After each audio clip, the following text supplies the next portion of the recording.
অবশ্যই সন্দেশখালী ভোটের আবহে উত্তপ্ত আবারও সন্দেশখালী উদ্ধার হয়েছে অস্ত্র, সেখানে এনএসজি কমান্ডো। ভোটের আবহে সরগরম সন্দেশখালী। আবু তালেব মোল্লার বাড়ি থেকে অস্ত্র উদ্ধার। অপারেশনে এনএসজি মাইন্ড ডিটেক্টর দিয়ে চলছে তল্লাশি। সেই ছবি আপনারা দেখতে পাচ্ছেন। আবু তালেব মোল্লার বাড়ির চারিদিকে এবং ফিশারির বিভিন্ন জায়গায় মেটাল ডিটেক্টর দিয়ে তল্লাশি চালানো হচ্ছে। তল্লাশি চালাচ্ছে এনএসজি। ইমারত ভাঙার জন্য বড় বড় হাতুড়ি দিয়ে 3 শ্রমিককে ঢোকানো হলো আবু তালেব এর বাড়িতে। আরো কিছু জায়গায় ভাঙচুর চালানো হবে বলে এমনটাই জানানো হচ্ছে সিবিআই সূত্রে। সকালে অস্ত্র উদ্ধার হয় এবং সেই ঘটনায় সিবিআই তল্লাশি চলে। তারপর তৃণমূল নেতা আবু তালেবের বাড়িতে বোম জাল অর্থাৎ এনএসজি কমান্ডো প্রবেশ করেছে বাড়ির ভেতরে। সঙ্গে রাখা হয়েছে অ্যাম্বুলেন্স। এনএসজির আধিকারিকরা অত্যাধুনিক যন্ত্র দিয়ে জানার চেষ্টা করছে কোথায় কোথায় অস্ত্র রাখা হয়েছে। সেই সব জায়গাগুলি রোবটের মাধ্যমে চিহ্নিত করার চেষ্টা চালানো হচ্ছে। সেই ছবি আপনারা দেখতে পাচ্ছেন। এনএসজির কমান্ডো তারা অত্যাধুনিক যন্ত্র ব্যবহার করে অস্ত্র উদ্ধার করবে। বিস্ফোরক আর কোথাও কোথাও রয়েছে কিনা তারও তল্লাশি চলছে। সন্দেশখালীর ঘটনাস্থলে কন্ট্রোল রুম তৈরি করা হয়েছে। সেখান থেকে রোবট দিয়ে তল্লাশি অভিযান শুরু করেছে এনএসজি। সন্দেশখালীতে অস্ত্র উদ্ধারের ঘটনায় আবারও কিন্তু খবরের শিরোনামে সন্দেশখালী। ভোট আবহে যখন সরগরম রাজ্য রাজনীতি, দ্বিতীয় দফার নির্বাচনের দিনই সকালে আবারও খবরের শিরোনামে এলো সন্দেশখালী। অস্ত্র উদ্ধার হলো তৃণমূল নেতার বাড়িতে। আবু তালেব মোল্লার বাড়ি থেকে অস্ত্র ভান্ডার। অপারেশনে এনএসজি। বিস্ফোরকের খোঁজে চলছে তল্লাশি অভিযান। মাইন্ড ডিটেক্টর দিয়ে চলছে তল্লাশি। সেই ছবি আপনারা দেখতে পাচ্ছেন।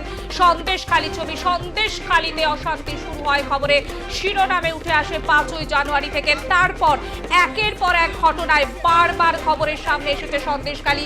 আবারও দ্বিতীয় দফা নির্বাচনের দিন খবরে এলো সন্দেশখালী। সকালে অস্ত্র উদ্ধার তৃণমূল নেতার বাড়ি থেকে। এখন এনএসজি কমান্ডো সন্দেশখালীতে। আবু তালেবের বাড়িতে এনএসজি কমান্ডো। সেখানে তল্লাশি অভিযান চালানো হচ্ছে। বিস্ফোরকের সন্ধানে তল্লাশি অভিযান। মাইন্ড ডিটেক্টর দিয়ে চলছে তল্লাশি। রোবট নামানো হয়েছে। সন্দেশখালীতে লুকোনো অস্ত্র ভান্ডার থাকতে পারে এই আশঙ্কায় সিবিআই ঢুকেছিল সন্দেশখালীতে। তারপর অস্ত্র উদ্ধার হয় তৃণমূল নেতা আবু তালেবের বাড়ি থেকে। এরপর এই মুহূর্তে যে ছবি আপনাদের সামনে তুলে ধরেছি, এনএসজি কমান্ডো তারা তল্লাশি চালাচ্ছে। সেই ছবি আপনারা দেখতে পাচ্ছেন। এক্সক্লুসিভ ছবি আর+এ। আবু তালেব মোল্লার বাড়ি, অস্ত্র ভান্ডার, অপারেশনে এনএসজি। বিস্ফোরকের খোঁজে চলছে তল্লাশি। আমাদের সঙ্গে সরাসরি রয়েছে আমাদের প্রতিনিধি শ্যাম বিশ্বাস। শ্যাম, এই মুহূর্তে কি কি ছবি উঠে আসছে, তথ্য কি কি উঠে এলো?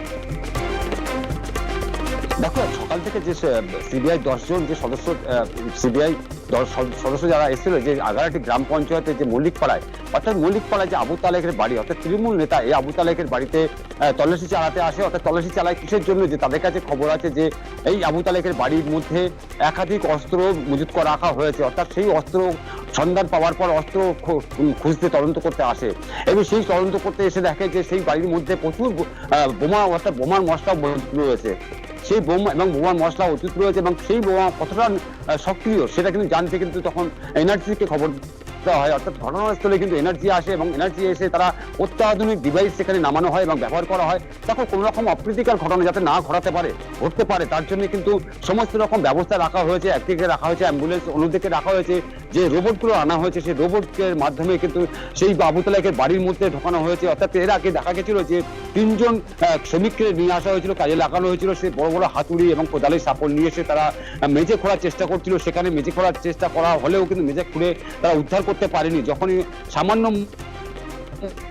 পরিমাণে মানুষের এই অস্ত্র মুখ দেখতে পায় তখনই কিন্তু সেখানে বন্ধ রাখে। অর্থাৎ সেখানে কনফার্ম যে সিবিআই আধিকারিকরা জানতে পারে যে এখানে অস্ত্র মজুত করা আছে, সেখানে বন্ধ রাখা হয়। তারপর এনআরজি যেসব কমান্ডোরা যারা আছে তারা কিন্তু ঘটনাস্থলে আসে। ঘটনাস্থলে আসার পর তারা তৎপর হয় সঙ্গে সঙ্গে এবং সমস্ত এলাকা ঘিরে ফেলা হয়। এবং সিআরপিএফ যেসব জওয়ানরা ছিল তারা কিন্তু সকাল থেকে দেখা গেছে তারা যেসব আলাঘর রয়েছে, যেসব ফিশারি রয়েছে, মাছের যেসব আলাঘর রয়েছে বা ফিশারি রয়েছে সেসব জায়গাগুলো তল্লাশি চালাচ্ছে এবং কোথায় কোথায় আরো মজুত রাখা হয়েছে এই অস্ত্র এবং যেসব বিস্ফোরক রয়েছে সে কোথায় রাখা হয়েছে সেটা নিয়ে কিন্তু তল্লাশি চালাচ্ছে তারা কিন্তু। এবং যে দেখা গেছে যে এনএসজি যেসব আধিকারিকরা এসছে অর্থাৎ যেসব কমান্ডাররা যারা এসছে তারা কিন্তু সমস্ত এলাকায় যে ঘিরে ফেলেছে এবং সমস্ত এলাকায় তল্লাশি চালাচ্ছে। যে জানো এটা জল করা এলাকা অর্থাৎ দ্বীপ এলাকা, এই দ্বীপ এলাকায় কিন্তু কোনো রকম তল্লাশি চালাতে গেলে সমস্যার একাধিক সম্মুখীন হতে হয়। সেইখানে দাঁড়িয়ে দেখা গেছে যে এই আবু তালেকের যে বাড়ি আছে সেই বাড়ি একদম দ্বীপের মধ্যে, অর্থাৎ সন্দেশখালী 4টে দ্বীপ আছে, এই দ্বীপের মধ্যে এটা একটি দ্বীপ। এই দ্বীপের যখনই আসতে হয় তখনই কিন্তু অনেকটা রাস্তা পেরিয়ে অনেকটা জল পেরিয়ে তারা আসতে হয় সেখানে। এবং তারা একাধিক গাড়ি সেখানে এনেছে, সেখানে কোনো রকম ভাবে আনা গেছে, বহু রাস্তা ঘুরে তারা এনেছে সেখানে। আনার পর কিন্তু যে মূল যে জায়গা আবু তালেকের বাড়ি, সেই বাড়ির যে মেঝে আছে অর্থাৎ কংক্রিটের যে মেঝে আছে সেই মেঝে খোঁড়ার পর দেখা গেছে তার মধ্যে প্রচুর পরিমাণে অস্ত্র রয়েছে এবং দেশি বিদেশি অস্ত্র ভান্ডার তার মধ্যে রয়েছে। অর্থাৎ তার পাশাপাশি সেসব বোম রয়েছে এবং এই বোম রয়েছে এবং বোমের মশলা রয়েছে। সেটা কি মারাত্মক ধরনের কোনো আইডি, এই যে যেসব বিস্ফোরক সেখানে আটকানো রয়েছে সেটা কতটা বিস্ফোরক আটকানো আছে এবং কতটা মারাত্মক সেটা নিয়ে কিন্তু এনএসজি কিন্তু যথেষ্ট পরিমাণে তৎপর হয়েছে। এবং সেখানে দেখা গেছে যে দায়িত্ব না নিয়ে তারা কিন্তু নিরাপত্তার জন্য তারা কিন্তু রোবট পাঠানো হয়েছে, সেখানে রোবট পাঠিয়েছেন। রোবট পাঠিয়ে তারা টোটাল ব্যাপারটা জানতে চাইছে যে এর তলায় আরো কিছু আছে যেগুলো চোখে দেখা যাচ্ছে না। সেই চোখে দেখা যাচ্ছে না যে জিনিসগুলো, যে বস্তুগুলো রয়েছে সেই বস্তুর মধ্যে কি রয়েছে, তার মধ্যে কি সব পেটি রয়েছে, সে পেটির মধ্যে কি কি পদার্থ তার মধ্যে আটকানো রয়েছে, সেটা সমস্ত কিছু উদ্ধার করার জন্য কিন্তু ইতিমধ্যে রোবট পাঠানো হয়েছে। সেই রোবট কিন্তু কাজ করছে, অর্থাৎ যে ডিভাইসগুলো যথেষ্ট পরিমাণে সক্রিয় রয়েছে এবং এইসব অত্যাধুনিক যেসব ডিভাইস সেখানে নামানো হয়েছে সেই দেখে কিন্তু গ্রামের মানুষজন যারা, অর্থাৎ ওখানে গ্রাম কিন্তু খুবই কম, যেহেতু জলকর এলাকা অনেকটা দূর অন্তর বসতি আছে, সেই বস্তুতেই কিন্তু এখনো পর্যন্ত সেই এলাকায় কিন্তু ঘিরে রেখেছে এবং ভিড় জমিয়েছে। তারা জানতে চাইছে যে শেখ শাহজাহানের যে ড্রাই যে অস্ত্র পাওয়া গেল, নতুন একটি সন্দেশকারী একটা নতুন আবার একটা সন্দেশকারী জায়গায় রয়ে গেল, নতুন ভাবে আবার সন্দেশকারী শিরোনামে উঠে আসলো। যে একের পর এক কিন্তু সন্দেশকারীর নাম কিন্তু সেই 5 তারিখের পর থেকে কিন্তু মানুষ কিন্তু চোখে মুখে লেগে রয়েছে সন্দেশকারীর নাম। সেই সন্দেশকারীতে যে এত পরিমাণে অস্ত্র এবং বিস্ফোরক উদ্ধার হয়েছে এটা নিয়ে কিন্তু মানুষ কিন্তু ভাবাচ্ছে এবং এলাকায় যথেষ্ট পরিমাণে চাঞ্চল্য ছড়িয়েছে এবং যথেষ্ট মানুষ আতঙ্কে রয়েছে যে এই ধরনের ডিভাইস বা এই ধরনের যেসব মানে বোম বা এসব অস্ত্র যেসবগুলো উদ্ধার হয়েছে সেই সব অস্ত্র যারা কি কাজে লাগাতো, কি কাজে ব্যবহার হতো, কোথা থেকে আনা হয়েছিল এই অস্ত্র এবং সমস্ত বিষয়টা কিন্তু তারা কিন্তু খতিয়ে দেখবেন এবং খতিয়ে দেখছেন। এবং ইতিমধ্যে বেশ কিছু গ্রাম মানুষের গ্রামে যারা পশ্চিম বাসিন্দারা রয়েছে তাদেরকে জিজ্ঞাসা করেছে, তারা কিন্তু সঠিক উত্তর দিতে পারেনি, যেহেতু এইগুলো যখন করা হয়েছিল তার রাতের অন্ধকারে করা হয়েছিল। অর্থাৎ এই আবু তাহের হচ্ছে শেখ শাহজাহানের একেবারে ঘনিষ্ঠ। শেখ শাহজাহান যেদিনকে বাড়িতে ইডি হামলা করতে আসে, ইডি যখন তদন্ত করতে আসে সেই সময় ইডির উপর যে হামলা করা হয়েছিল, এই ইডির হামলার পাশাপাশি দেখা গেছিল এই আবু তাহের এবং জিয়াউদ্দিন মোল্লা, অর্থাৎ জিয়াউদ্দিন মোল্লা হচ্ছে শেখ সরবেরিয়া আগারহাটি গ্রাম পঞ্চায়েতের প্রধান, বর্তমান সে সিবিআই হেফাজতে রয়েছে। এই আবু তালেব এবং এই পঞ্চায়েত প্রধান এই দুজন কিন্তু তার প্রথম সারিতে তাদের ভিডিও ছবি দেখা গেছিল। সেই সব ছবি দেখার পর কিন্তু সিবিআই কিন্তু ছবি চিহ্নিত করে কিন্তু তদন্ত শুরু করে। অর্থাৎ আবু তালেব কিন্তু ফেরার ছিল, আজও পর্যন্ত ফেরা রয়েছে।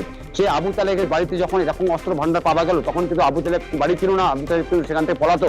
অর্থাৎ আবু তালেবের যেসব পরিবার রয়েছে তাদের কিন্তু জিজ্ঞাসাবাদ করছে, পাশাপাশি গ্রামের মধ্যে যেসব বাড়িঘর রয়েছে, যে বসতি রয়েছে সেই সব মানুষদের কাছে জিজ্ঞাসা করছে। সিবিআই জানতে চাইছে যে আবু তালেবের গতিবিধি কতটা এবং আবু তালেব তার সঙ্গে মিশত, কারা কারা এই বাড়িতে আসতো, সমস্ত বিষয় কিন্তু তদন্ত করতে দেখছে সিবিআই আধিকারিকরা।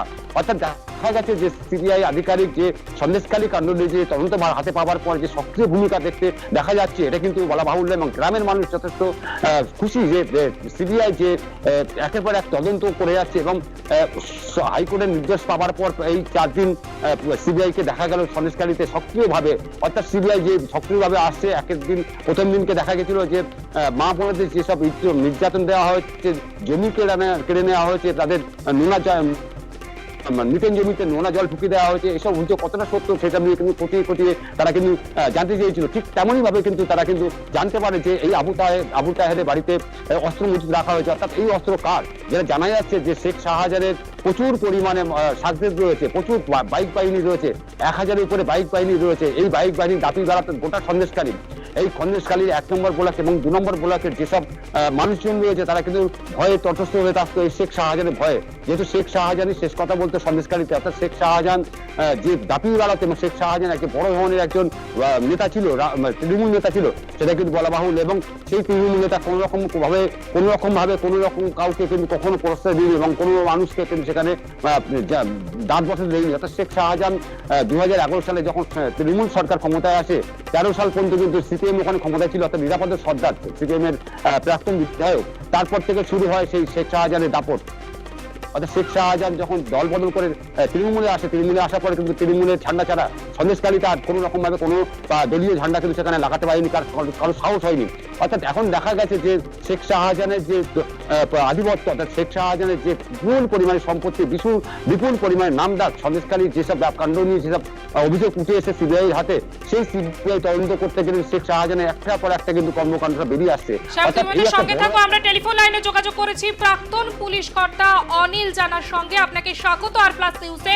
সন্দেশখালীতে তৃণমূলে তার বাড়ি থেকে প্রচুর পরিমাণে অস্ত্র উদ্ধার হয়েছে, এখন সেখানে এনএসজি কমান্ডো তারা তল্লাশি অভিযান চালাচ্ছে, আপনি কি বলবেন? আর কি বাকি রইল? সিবিআই, ইডি, এনআইএ, এনএসজি মানে ভারতের সর্বোচ্চ ট্রেনিং প্রাপ্ত একটি অর্গানাইজেশন, সংস্থা। এরপরে আর কিছু বলার নেই। মানে এখানকার সন্দেশখালীর লোকেরা খালি কাদের উপর জীবনটা নির্ভর করে বুঝতে পারছেন, এবং ওই প্রশাসনটা কালা চালায়। আমি তো বারবার বলেছি, শুধু সন্দেশখালী, দক্ষিণ চব্বিশ পরগনা কেন, নদিয়ার করিমপুর, মালদা, মুর্শিদাবাদ, আমাদের কোর্ট ডিভিশন, এগুলো আর মানে আছে পশ্চিমবঙ্গে এই পর্যন্ত, কিন্তু পশ্চিমবঙ্গের প্রশাসনের তলে নেই। ওরাই চালায়, ওদের সঙ্গে পুলিশ মিলিয়ে চলে। আর কি বাকি রইল? এবার কি বলবেন? যারা সন্দেশখালী তো বেতাজ বাদশা তো শাহজাহান, যার বাড়িতে পাও, শাহজাহানের অমতে বা অজান্তে হয়েছে, তো এগুলো হতে পারে না। বলছেন, অনেকেই বলছেন ইম্পোর্টেড আর্মস এসেছে। কি ধরনের আর্মস এসছে না জানলে তো বলা যাবে না। আর্মসের নেচার অফ ওয়েপন্স জানতে হবে। আর এক্সপ্লোসিভ এরা মানে হাই এক্সপ্লোসিভ না হলে ওরা এনএসজি কে তো খবর দেবে না, ওরা বোম ডিসপোজালকেই খবর দিত, বোম ডিসপোজ করে দিত। কি করা যাবে? আর এটা এইভাবেই চলছে আর কি। পশ্চিমবঙ্গের মানুষের ভাগ্যটা এদের উপরে হচ্ছে। এর আগে তো বোমা বুম, বীরভূমের নামটা তো পাল্টে বোমা ভূমি করা যেতে পারে। তারপরে নদিয়া, মুর্শিদাবাদ যার ধারে ভাঙছে, বোমা ফেটেছে, ক্রুড বোম গুলো ফেটেছে, বাড়ির লোকেরাই, বাচ্চারাই মারা গেছে। কি করা যাবে? আর এটাই হবে, এইটাই বাকি ছিল, এটা হয়ে গেল সন্দেশখালী। যার জন্য সন্দেশখালী নিয়ে এত চিন্তা। এরপরে মহিলারা সম্মান নির্ভর করত শাহজাহানের উপর। থানায় গেলে থানা বলে দিত শাহজাহানের কাছে, শাহজাহানের বিরুদ্ধে অভিযোগ, শাহজাহানের কাছে যেতে বলতো, যে অভিযোগগুলো হয়েছে। এইভাবেই চলে যায়। এরপর প্রশাসনটা আর কি, পুলিশ আছে ওই পর্যন্ত। পুলিশটাকে এখন ওইভাবে করে দিলেই হবে, ইসলামীকরণ করে দিলেই হয়ে যাবে।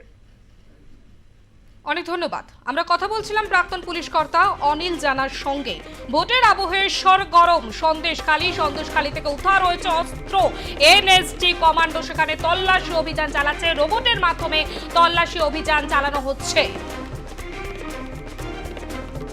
আমাদের সঙ্গে সরাসরি রয়েছে প্রতিনিধি শ্যাম বিশ্বাস। আমরা আবারও যাব আমাদের প্রতিনিধির কাছে। শ্যাম, তুমি দেখো, যেমনটা জানা যাচ্ছে যে শেখ শাহজাহানের যে বাড়ি, অর্থাৎ সন্দেশখালীর যে ব্লকগুলি রয়েছে, সেই ব্লকের পাশাপাশি দেখা যাচ্ছে যে মণিপুর এবং কোরাকাটি, এই কোরাকাটি অঞ্চল, মণিপুর অঞ্চল, এই অঞ্চলের পরেই কিন্তু বাংলাদেশ।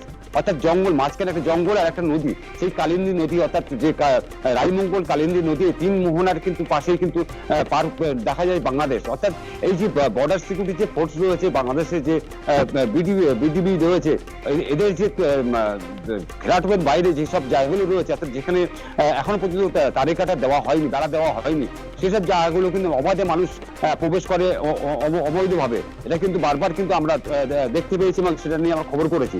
অর্থাৎ এই যে শেখ শাহজাহানের অস্ত্র, শেখ শাহজাহান কোথা থেকে অস্ত্র আনতো, কি জন্য আনতো, কোথা থেকে আনতো, কেন আনতো, এটা কিন্তু ভাবার বিষয় আছে। যেহেতু শেখ শাহজাহান একজন বড় ধরনের একজন তৃণমূল নেতা ছিল, অর্থাৎ বড় ধরনের তৃণমূল নেতা এবং প্রভাবশালী, সেরকম প্রভাবশালী থাকার কারণে কিন্তু শেখ শাহজাহান নামে প্রচুর অভিযোগ কিন্তু থানায় জমা আছে। অর্থাৎ সেই সময় দেখা গেছিল যে 2019 সালে যে শেখ শাহজাহানের নেতৃত্বে যে ভাঙ্গিপাড়ায় যে একটা হাঙ্গামা হয়েছিল, অর্থাৎ সেই দেখা গেছে যে কিছু বিজেপির নেতা, তাদের উপরে গুলি বর্ষণ করা হয়েছিল। এবং গুলি বর্ষণ করার উদ্দেশ্য ছিল হচ্ছে যে জলকরের ভাগ কারা নেবেন।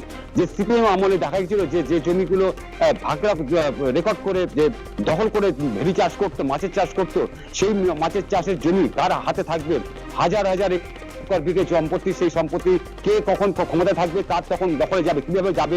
সিপিএম জামানা চলে যাওয়ার পর কিন্তু তাদের হাতে রয়ে গেছিল, অর্থাৎ তারা সেই সময় সিপিএম করতো, তারপর সিপিএম ক্ষমতা থেকে চ্যুত হয়ে গেলে তারপর তারা বিজেপিতে যোগদান করেছিল। সেই যোগদান করার পর কিন্তু শেখ শাহজাহানের তাদের উপরে একটা টার্গেট ছিল যে এদেরকে এই জমি নিতে হবে, হস্তান্তর করে নিতে হবে, কিভাবে নিতে হবে সেটা নিয়ে কিন্তু একটা সেখানে বৈঠক হয়, একটি প্রাথমিক স্কুলে সেখানে বৈঠক হয়। সেই বৈঠক হওয়ার পরেই কিন্তু বিকাল 5টার সময় সেই দেবদাস মন্ডল এবং যারা ছিল তাদের উপরে হামলা হয়। সেই হামলায় দুজন নিহত হয় ঘটনাস্থলে, তাদের মাথার উপর দিয়ে গুলি চলে গেছিল, মাথা পুরো গুলে বেরিয়ে গেছিল। এবং সেইখানে যেসব অস্ত্র ব্যবহার করা হয়েছিল সেই সব অস্ত্র কিন্তু অত্যাধুনিক অস্ত্র ব্যবহার করা হয়েছিল। এবং সেখানে যেখানে বোমার মশলা ব্যবহার করা হয়েছিল, বোমা যেগুলো ফাটানো হয়েছিল, সেইগুলো কিন্তু আমরা যে চিহ্নগুলো দেখেছিলাম সেই চিহ্নগুলো মারাত্মক ধরনের চিহ্ন, কারণ যে সেই বোমার কাজ নাই, অর্থাৎ সেই সব গভীরতা দেখলে মনে হবে যে বড় ধরনের কোনো একটা কিছু কাজ এখানে ব্যবহার করা হয়েছে। অর্থাৎ সেইখানে গিয়ে দাঁড়িয়ে দেখা যাচ্ছে যে শেখ শাহজাহানের যে এই যে আধিপত্য, এই যে এত কিছু থাকার পরে, এত অভিযোগ থাকার পরে পুলিশ কেন নীরব ছিল, পুলিশ কেন অভিযোগ নিত না গ্রামের মানুষের এত বড় বড় যে কারবারগুলো করে আসতো, যে শেখ শাহজাহান নামে এত কিছু অভিযোগ তার নামে উঠে আসছে, হাজার হাজার মানে মানুষের অভিযোগ রয়েছে, সেই গ্রামের মানুষ বাসিন্দাদের যারা অভিযোগগুলো করতো সেই অভিযোগগুলো কেন থানা নিত না, পুলিশ কেন নিত না?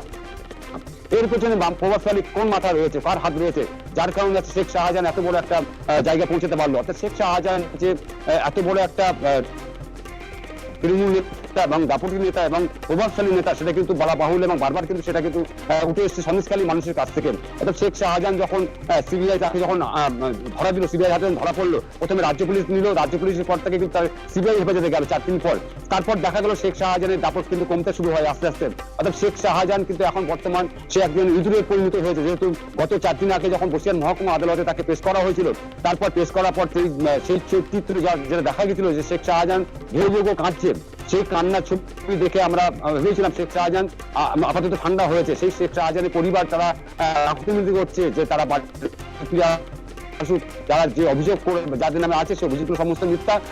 শেখ শাহজাহান আজও বলছে যে অভিযোগ আমার নামে হয়েছে সব অভিযোগ মিথ্যা। তাহলে সেই অভিযোগ যদি মিথ্যা হয়ে থাকে, অস্ত্র ভান্ডার কোথা থেকে আসছে, এই অস্ত্র বোমা এসব মজুদ, যে আবু তালেক একটা পঞ্চায়েত সদস্য, সামান্য একটা সদস্য, তার বাড়ি থেকে এত মজুদ অস্ত্র কোথা থেকে আসলো, সে কি ব্যবসা করে, সে কি কাজটা করে, এটা কার অস্ত্র, এই পুরো তদন্ত কিন্তু জানতে চাইবে সিবিআই। অর্থাৎ সিবিআই কিন্তু এই যে তদন্ত ভার হাতে নিয়েছে, সিবিআই পুরো ব্যাপারটা জানতে চাইবে। শেখ শাহজাহানের যে দাপট, এটা কিন্তু মানুষ কিন্তু মানুষ জানে, সারা দেশবাসী জানে, যারা বিশ্ববাসী জানে, সন্দেশখালী কাণ্ড নিয়ে কোথায় গিয়ে পৌঁছিয়েছে সমস্ত ব্যাপারটা সমস্ত মানুষের কিন্তু অজানা কিছু নেই। অর্থাৎ শেখ শাহজাহান যে এখন ইঁদুরে পরিণত হয়েছে সেটা কিন্তু মানুষ দেখতে চাইছে না। যে শেখ শাহজাহানের যেসব বক্তব্য যেগুলো পেশ করেছে সিবিআই আধিকারিকদের হাত কাছে, যে জেরা যেসব তদন্ত উঠে এসছে, যেসব জিনিসপত্র সেসব তদন্ত করে আস্তে আস্তে কিন্তু শেখ শাহজাহানের সমস্ত প্রকৃতির আস্তে আস্তে ফাঁস করছে সিবিআই। অর্থাৎ সিবিআই যে উঠে পড়ে লেগে গেছে, সিবিআই যে আরো কিছু তথ্য তাদের হাতে রয়েছে এবং সেটা বলা বাহুল্য, সেটা আজকে এনআরসি যে আশা নিয়ে দেখা গেছে যে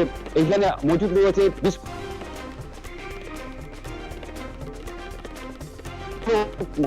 কত মারাত্মক বিস্ফোরক বা কত একটা কমান্ডার টিম, সেই টিম কেন নিযুক্ত করা হলো সন্দেশখালীতে? তাহলে যদি প্রথমে যেটা আমরা সকালে দেখতে পেয়েছিলাম সামান্য কিছু বোমা পাওয়া গেছে বা কিছু অস্ত্র পাওয়া গেছে, কেন ডাকা হলো? দেখো একটা বড় একটা প্রশ্ন চিহ্ন দেখা যাচ্ছে যে এনআরসি কেন ডাকা হলো। আমরা কিছু সেখানে ভেতর থেকে কিছু না জানতে পারলেও কিন্তু এদের যা তারতম্য, অর্থাৎ যে ডিভাইসগুলো ব্যবহার করা হচ্ছে সেই ডিভাইসগুলো দেখে কিন্তু যথেষ্ট পরিমাণে কিন্তু মানুষের ভাবাচ্ছে যে এই যে ডিভাইসগুলো ব্যবহার করা হচ্ছে, ডিভাইস কোন কোন কাজ ব্যবহার করা হতে পারে। সেই কারণে দেখা যাচ্ছে যে এখনো তদন্ত স্বার্থে আমরা কিছু জানতে পারছি না, অর্থাৎ সবকিছু সময় জানা যাবে। অর্থাৎ কি কি এখানে অস্ত্র আছে, কি কি বিস্ফোরক এখানে মজুদ করা আছে, পুরোটাই কিন্তু পরিষ্কার হয়ে যাবে টোটাল তদন্তের পরে। বোঝা যাচ্ছে শ্যাম যে একের পর এক ঘটনা 5ই জানুয়ারির পর থেকে একের পর এক ঘটনার সাক্ষী এই সন্দেশখালী। এই খবর নিয়ে তুমি থাকো, তোমাকে আপাতত ধন্যবাদ। আমরা আবারও এই খবরের আপডেট জানতে তোমার সঙ্গে যোগাযোগ করব। সন্দেশখালীতে প্রচুর পরিমাণে অস্ত্র উদ্ধার, ভোটের আবহে সরগরম সন্দেশখালী থেকে উদ্ধার অস্ত্র। ইতিমধ্যে এনএসজি কমান্ডো তারা তল্লাশি অভিযান চালাচ্ছে। তৃণমূল নেতা আবু তালেবের বাড়িতে এনএসজি কমান্ডো বাড়ির ভিতরে প্রবেশ করেছেন তারা। ইতিমধ্যে তল্লাশি অভিযান চলছে। প্রচুর পরিমাণে বিস্ফোরক উদ্ধার হওয়ার একটা সম্ভাবনা রয়েছে আবু তালেব মোল্লার বাড়ির চারিদিকে, এবং ফিশারির বিভিন্ন আলে মেটাল ডিটেক্টর দিয়ে তল্লাশি চালাচ্ছে কেন্দ্র বাহিনীর জওয়ানরা। ইমারত ভাঙার জন্য বড় বড় হাতুড়ি নিয়ে 3 শ্রমিককে ঢোকানো হয়েছে আবু তালেবের বাড়িতে। আরো কিছু জায়গায় ভাঙচুর চালানো হবে এমনটাই জানা যাচ্ছে। পরে তৃণমূল নেতা আবু তালেবের বাড়িতে বোম জাল অর্থাৎ এনএসসি সদস্যরা প্রবেশ করেছে এবং বাড়ির ভেতরে তল্লাশি অভিযান চালানো হচ্ছে। সেই ছবি আপনারা দেখতে পাচ্ছেন আমাদের প্রতিনিধি সূত্রে যেমনটা খবর, যে কন্ট্রোল রুম খোলা হয়েছে, অ্যাম্বুলেন্স রয়েছে, যদি কোনো দুর্ঘটনা ঘটে তাহলে তাড়াতাড়ি যাতে ব্যবস্থা করা যায়। তার পাশাপাশি স্নিফার ডগ রয়েছে, যার মাধ্যমে সন্দেশখালীতে আবু তালেব মোল্লার বাড়িতে তল্লাশি অভিযান চালানো হচ্ছে।